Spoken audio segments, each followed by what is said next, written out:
네, 또 해보도록 하겠습니다. 이제 노자 판본을 이어서 초묘 죽간본에 대해서 했고요.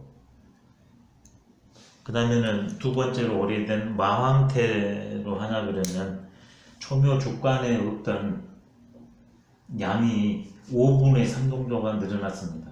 이게 현행 우리가 보고 있는 거죠.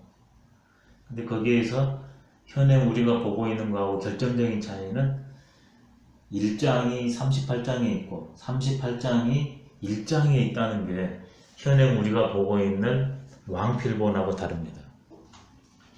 그러면 왜 양이 늘었을까?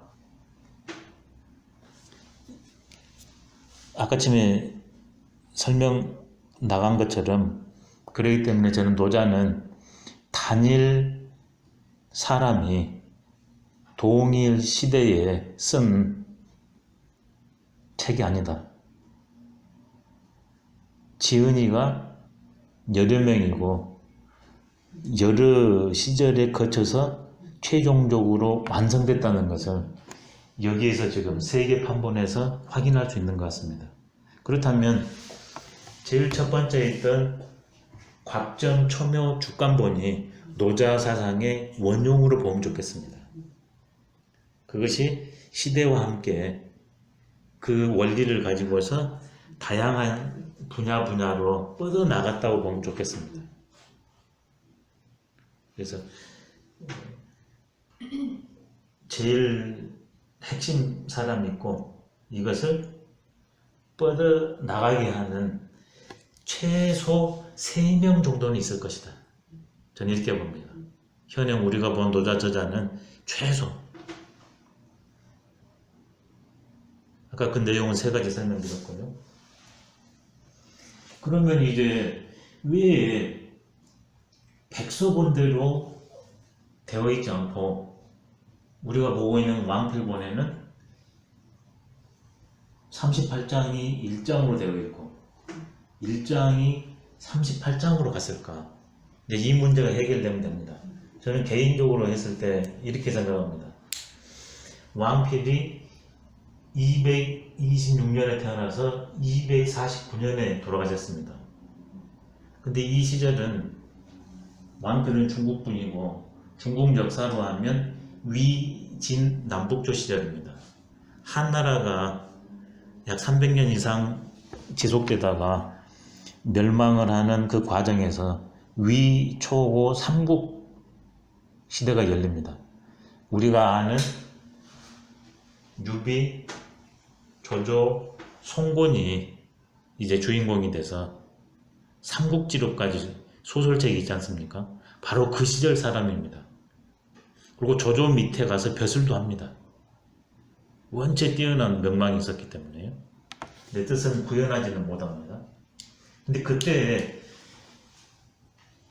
분열된 나라를 통일하려고 하는 시절이고 유불선이 이제 완전히 각축을 벌이다가 해통하려는 각축과 해통 이 두 가지가 큰 양대맥으로 사상적으로는 흐릅니다. 국가적으로는 통일국가. 그럼 자연히 사상도 어떻겠어요? 종합하려고 하겠죠. 그래서 위진남북조 시절에 삼교 해통이 나와요. 철학적으로, 이론적으로 나옵니다. 갈등 관계도 있지만 왕필도 바로 그런 시절의 사람이기 때문에 이분이 3가지 큰 역할을 합니다.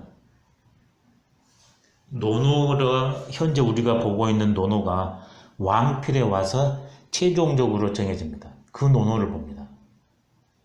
주역이 왕필에 와가지고 최종적으로 현재 보고 있는 주역으로 순서가 정해집니다. 물론 조금 한두 부분만 했어요. 많은 부분을 바꾸는 게 아니라.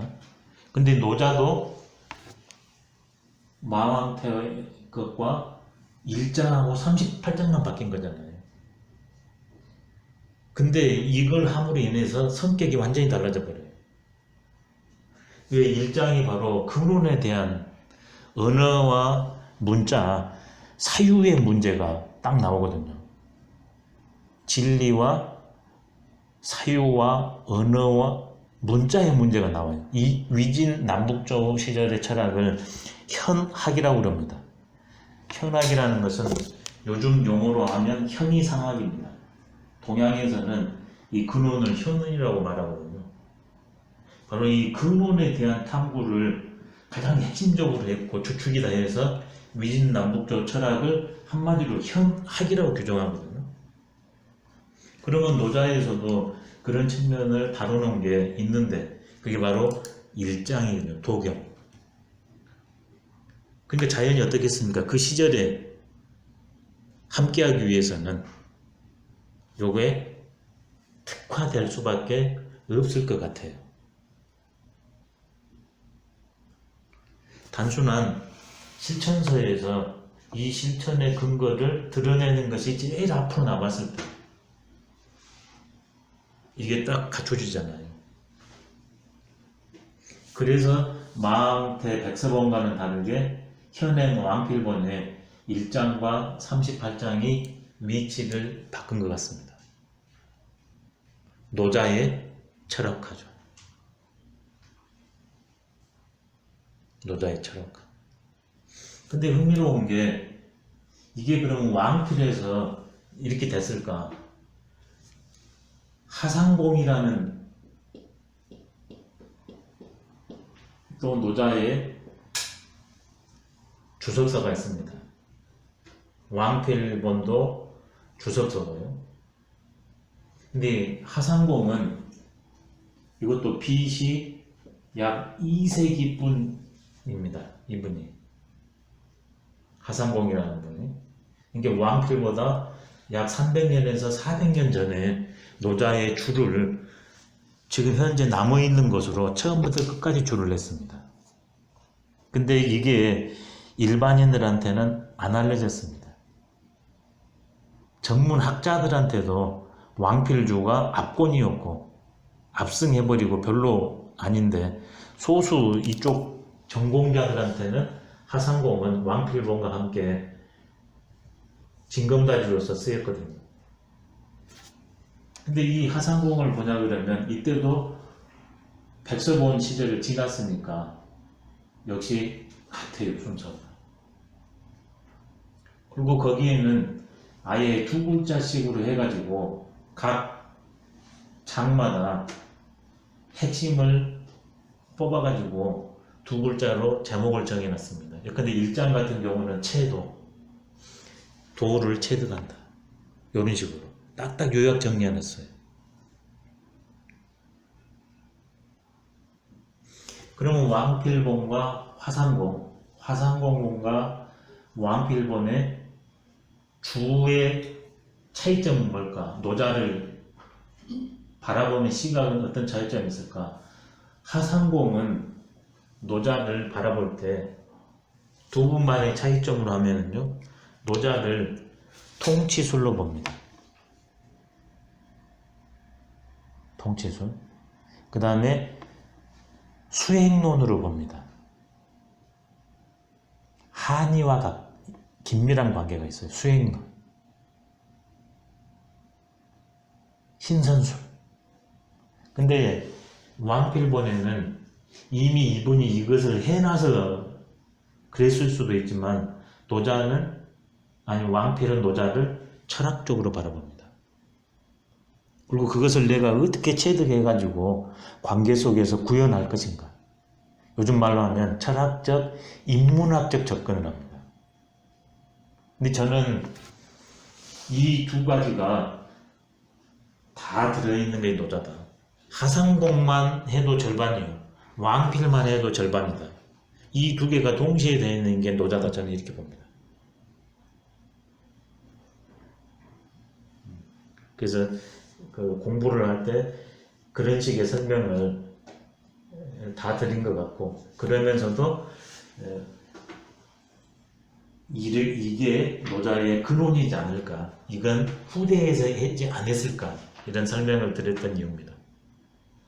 이게 노자 판본은 작게는 곽정초묘, 마왕태 백서, 왕필본인데 세부적으로 주석으로 들어가면 왕필본과 하상본과 왕필본으로 나뉜다.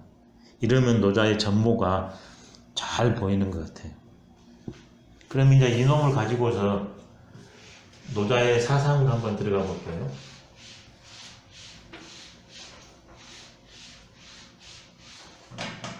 노자의 사상에서 아까 말씀드린 것처럼 나는 우리가 살고 있는 세상은 어떤 세상으로 구성되어 있는가? 이게 존재론입니다. 노자한테는 존재론이 있습니다. 어떤 데는 존재론이 있지만 대부분 존재론이 없어요. 실천론밖에 없어요. 존재론은 나와 우주의 근거를 따지는 겁니다. 그 다음에 나와 우주의 관계성, 나와 우주, 그 다음에 동식물의 관계성을 따지는 게 존재론이거든요. 근데 노자는 그거에 있어요. 거기에 입각해서 정치, 경제, 사회, 문화, 수행, 예술 이런 걸 전부 다 하는 겁니다. 이게 거대한 형이상학이죠. 철학이죠. 근데 이때 봤을 때 노자는 이런 입장을 보여줍니다. 첫 번째, 이 세상은 우연도 아니다. 그 다음에 나온 게 절대자가 했을 텐데 노자는 절대자를 부정합니다. 상제지선이라고 해가지고 주제천보다 먼저 생명의 원리가 있었다. 이게 상제지선입니다. 은나라는 바로 상제에 의해서 모든 게 꾸려졌거든요. 근데 노자는 주나라거든요. 그 다음에 그렇다면 우리 눈에 보이는 나는 우리 부모한테 낳고 그럼 부모는 할아버지 할머니 그 근원으로 올라갔을 때 우연도 아니고 신도 아니었다면 뭘까? 위에서 햇빛이 오고 하냐 그러면 땅에서 새싹이 이렇게 되니까 그렇다면 나의 근거는 우리가 살고 있는 위에 있는 하늘과 밑에 있는 땅일 것이다. 근데 노자는 그럽니다. 선천지생이다. 위에 있는 하늘, 밑에 있는 땅보다 먼저 생겨난 건 무엇이다. 그래서 형체적인 천지보다도 앞선 궁극의 근원이 있다고 봅니다. 그것을 노자는 말합니다. 유물혼성이라. 어떤 것이 하나로 뭉뚱그려져 있다. 그것을 도라고 말하고 그것을 생이라고 말합니다.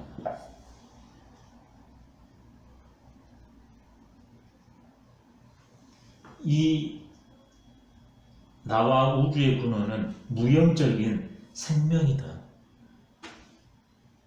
그 무형적인 생명이 우연도, 신의 섭리도, 그 다음에 물질적인 이합 집산도 아니고 그 생명작용을 원리가 있으면서 현상화했다. 그게 도입니다.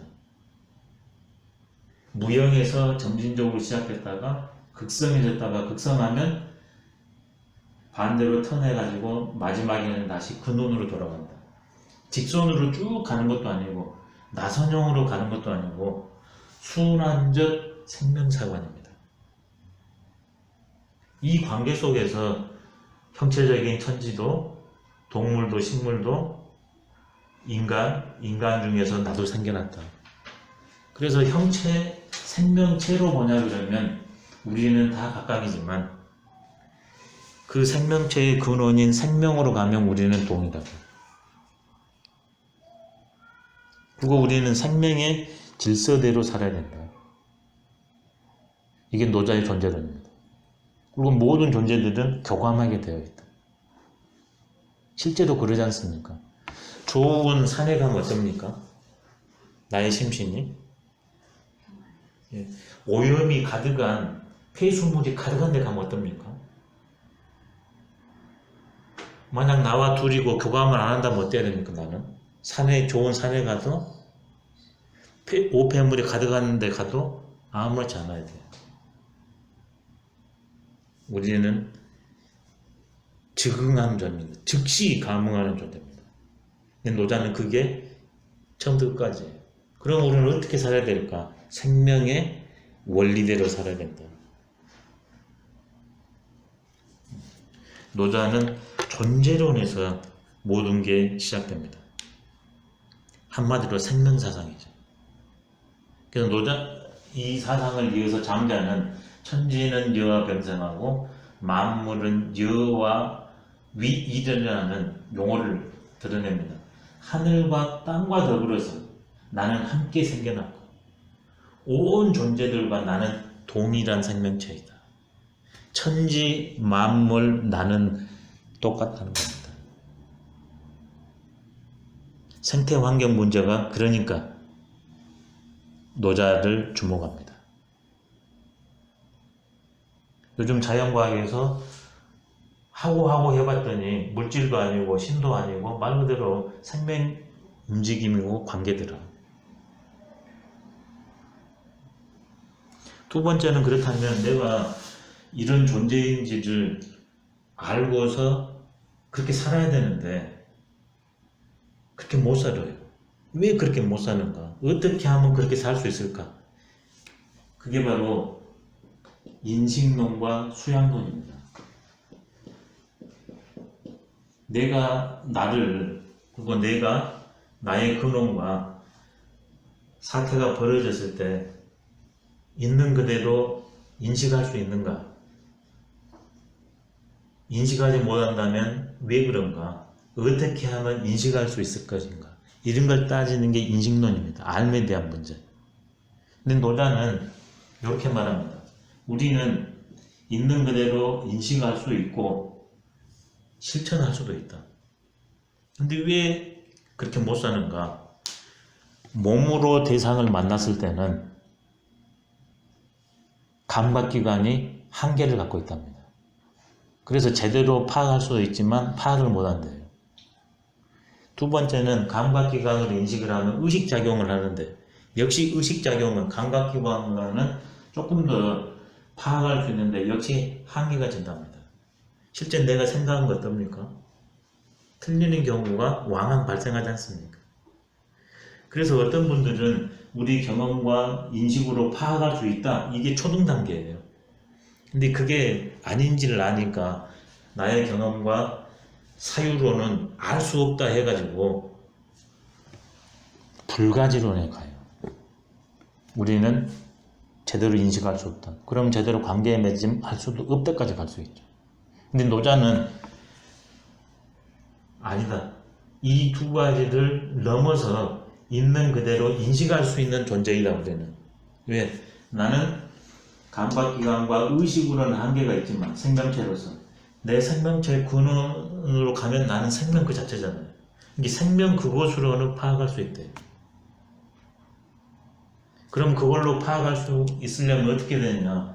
감각기관으로 대상 만나는 것을 쉬어야 된다. 또 이러공저러공 따지는 것을 쉬어야 된다. 일반적인 데는 어떻습니까? 경험을 많이 해봐라. 생각을 많이 해봐라. 그러면 안 나오래. 근데 노자는 정반대. 만나는 걸 쉬어라. 생각한 걸 쉬어라. 왜? 제3의 생명의 그것이 나한테 깃들어 있다는 걸 상정하기 때문에. 그게 상정되지 않으면 어때야 되겠습니까? 경험을 많이 해야 되고 생각을 많이 해야 돼요. 노자는 제3의 눈을 설정합니다. 생명의 눈을. 절로 알고 절로 판단하고 실천할 수 있대요. 얼마 전에 다 반팔로 왔는데 오늘 긴팔 오셨습니다. 이게 생명의 눈이에요. 대상 있는 그대로 교감했지 않습니까? 읽었지 않습니까? 거기에서 긴팔 입고 오셨잖아요. 실천했지 않습니까? 노자는 이거 있대요.